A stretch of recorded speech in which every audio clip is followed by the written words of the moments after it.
Hello and welcome to another session on the HorseTech conference being held during the Cheltenham Festival. I'm Jon Hughes from Keep Owners in Racing, and I'm going to be looking at the subject of the role of leadership and technology in keeping owners in racing. I set up KOIR at the beginning of the pandemic with Jed Shields, who is an international business development director, with Louise Holland, who is a digital marketing guru, and my background is in management consultancy. The three of us have owned over 150 winners, and we're very actively involved, as you can imagine, right across the sport. I've personally also been an honorary chairman of a racehorse trainer for 5 years, so I've also got a lot of experience of viewing the sport from the trainer perspective. Now, what we did basically back in April, May of 2020 is we took a very analytical approach to this subject of trying to find out what really keeps owners in the sport, but equally what, unfortunately, can actually drive them out. We looked very closely at data. We took an analytical approach, and we set a number of hypotheses which we carefully tested. The result of that is we produced 2 free documents that can be downloaded from our website, www.keepownersinracing.com. The first one back in July 2020 was called A Blueprint for Racehorse Ownership in the UK. And the second one in September of last year was called A Manifesto for the Future, Why Racing Has to Change to Secure Owner Acquisition and Retention and What to Do About It. Now, we've actually, as well as those 2 reports, we've actually produced 44 blogs and 14 films involving trainers and owners and influential leaders across the sport. So that's the background. So let's secondly look at the conclusions really from the study that we made. The first one is that owners are most definitely the number one investor in the sport. They're making an annual investment in the region of £500 million a year, and that is excluding bloodstock. So it's a very, very substantial amount of money. And for every pound that the owner invests, there's a strong multiplier effect. It generates another £7 elsewhere in the industry. And yet the return that the owner has for that investment is miserly in the extreme. When you look at the median return for horses per year, it is 4 pence in the pound. So in other words, owners on each horse at a median position are losing 96 pence in the pound. And it's hardly surprising that owners are very disillusioned, firstly with the state of leadership of the sport, and secondly with the level of funding and the level of prize money. Now, when you actually look at the industry, what we really have is a 2-factor model. If you look at the factors that bring owners into the sport, acquisition, that is very much driven by what we've termed the emotional return on investment. Owners clearly get a huge amount of satisfaction and pleasure from owning horses. But then when we look at the other side of the equation, when we look at the retention of owners, there, the level of prize money and the level of funding and the quality of the experience they receive from the racecourses and the trainers is absolutely vital. So in summary, the factors that bring owners into the sport are actually quite different to many of the factors that actually drive owners out of the sport. And therefore, we actually need quite a sophisticated strategy that tackles both sides of that equation. So if I look at the broad implications in a bit more detail, I've already mentioned that many owners feel profoundly let down by the leadership, the governance and the structure of the sport. There really is a need here for major change. And I think it's true to say that some of the tectonic plates now of racing's governance are starting to change. And in fact, only this week we've had the announcement that the current chair of the BHA is stepping down and is going to be replaced by Joe Samores-Smith.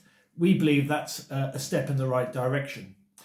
However, what we absolutely have to do is we've got to improve and increase the funding for the sport. all roads basically lead back to money. Now, in our blueprint and manifesto, we haven't just criticised the sport for its weak funding, we've actually come up with a proposal as to how the sport can secure an additional £350 million. Let me just quickly give you the heads up on that.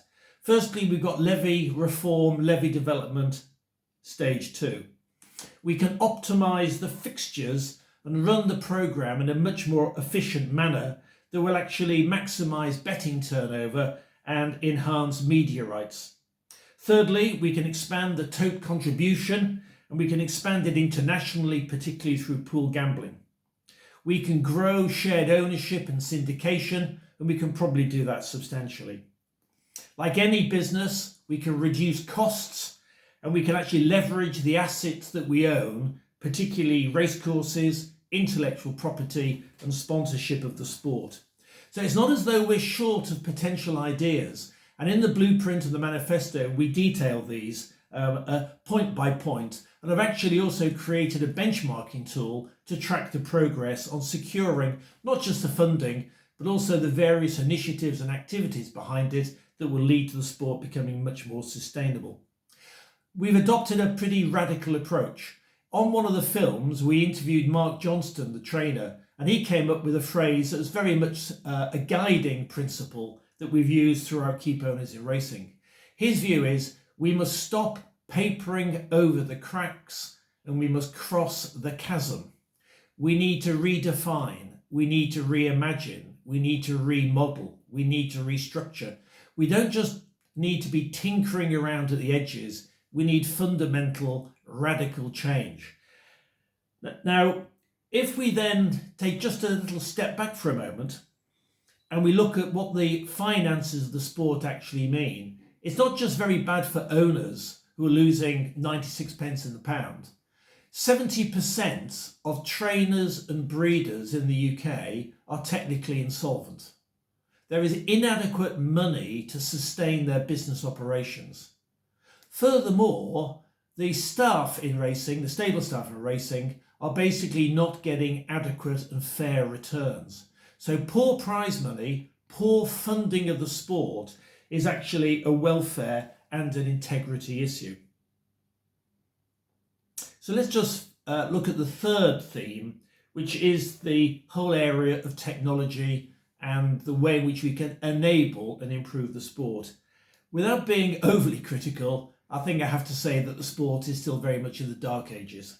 There's a huge opportunity, which is the flip side of that, if we really do embrace technology, process and data in the right way. I'll just give you a little illustration of this.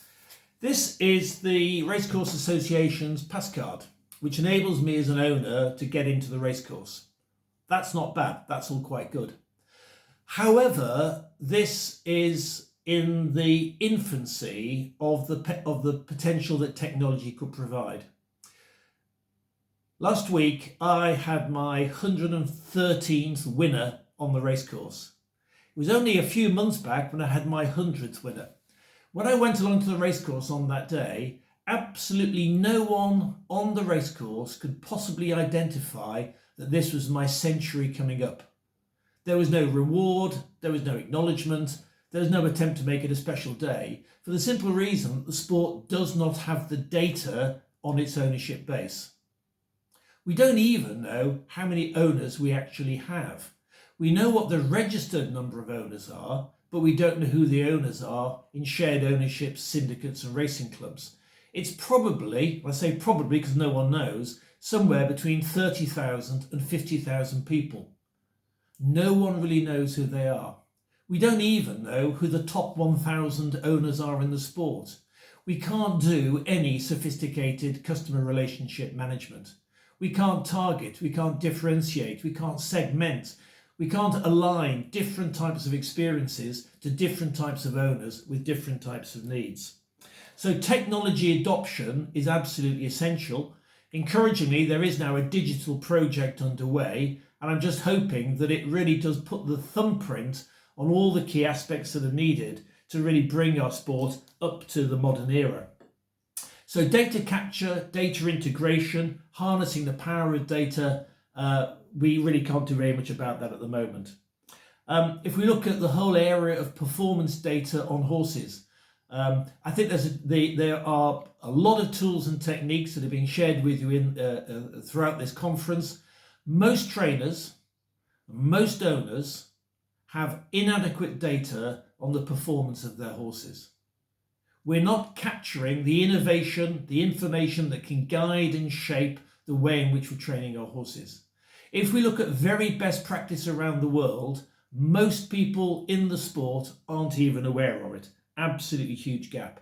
So influencing training methods, influencing training therapies, heart monitoring, the emotional well-being of the horse, innovations like salt therapy, fundamentals like saddles and saddle design. These are all things that racing needs to understand properly, share with owners, and build up the database, the performance database, that gives us more clues as to how we can develop the full potential of the racehorse. And it's really through techniques like that, that's one element that we can make that will not only just bring owners into the sport, it will also help retain them. So my strong advice to everyone participating in the conference this week is be radical in thought